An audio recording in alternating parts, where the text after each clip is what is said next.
A best practice would be for the CTE teacher to be involved in the ARD meetings for all of their students with special needs, both in placement ARDs and for students currently enrolled in their course.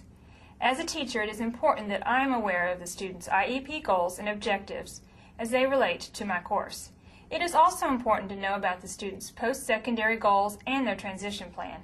Best practice also includes every CTE teacher having the opportunity to collaborate with the teachers and parents prior to the meeting so that everyone is on the same page and the ARD meetings themselves can run more smoothly. CTE teachers should also gather as much information as possible about their program and bring it to the ARD meeting. This is helpful in educating the ARD committee about the CTE courses. This information will also help in those cases where a student may not be a good fit for the course. CTE teachers need to be aware that they can call an ARD meeting when things are not working out for the student in their class. The best practice for a CTE instructor in an ARD meeting and what it should look like is basically you want to match that student with his interest and his abilities. If you have someone who's very interested in automotive, well, he might not be able to pull the engine out of the car. However, he might be able to work at a quick lube and be able to take out the oil plug and drain the oil. Sometimes we have to change our program to match the student, but we have to be willing to do that. So our best practice is always trying to match the student to what his ability could be in the program and if that's a possibility. Ideally, the student should be highly involved with the development of the IEP. The entire IEP should be based on the student's post-secondary goals. So in other words, the post-secondary goals drive the rest of the IEP.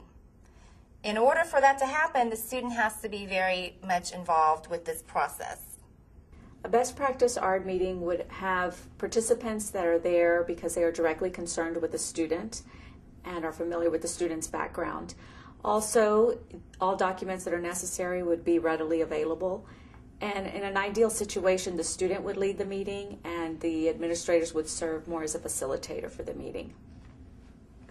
As a diagnostician, in my opinion, the best practice ARD would have someone, usually the diagnostician, but sometimes the administrator, chairing the meeting. We would make sure that we went through every step and with discussion of each step, make sure everybody was in its understanding. Always ask if we have answered every question and if there are any additional concerns, and make sure that everyone is satisfied with the outcome. It is good to have a good minute taker and to have minutes read at the end of the meeting and to make sure that everyone agrees with what the outcome is and if they are correct. Prior to the ARD meeting, collaboration between the parents, the student, and the teachers of the suggested coursework would have taken place so that the selected courses are related directly to students' post-secondary goals and interests. With more and more students being part of the career technology programs, one of the best practices that I do recommend is to, number one, know the kid. Know what the student is about, know what their plans are in the future. Our career technology teacher maintains a relationship with all the students, knowing what their expectations are and what they want to do in the future. Having the career technology teacher be part of the ARD meeting, and not just the ARD meeting, but the entire student population's lives, really, because on this campus we do have 80% of our kids going through the career technology program. That ensures that the career technology teacher is a vital part of the student's success.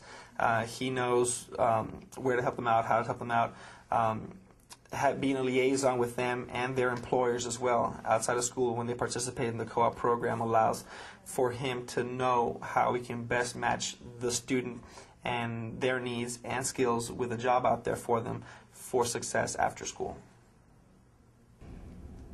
The dream ARD would be, of course, my daughter in the leading role, and I'm there to support her.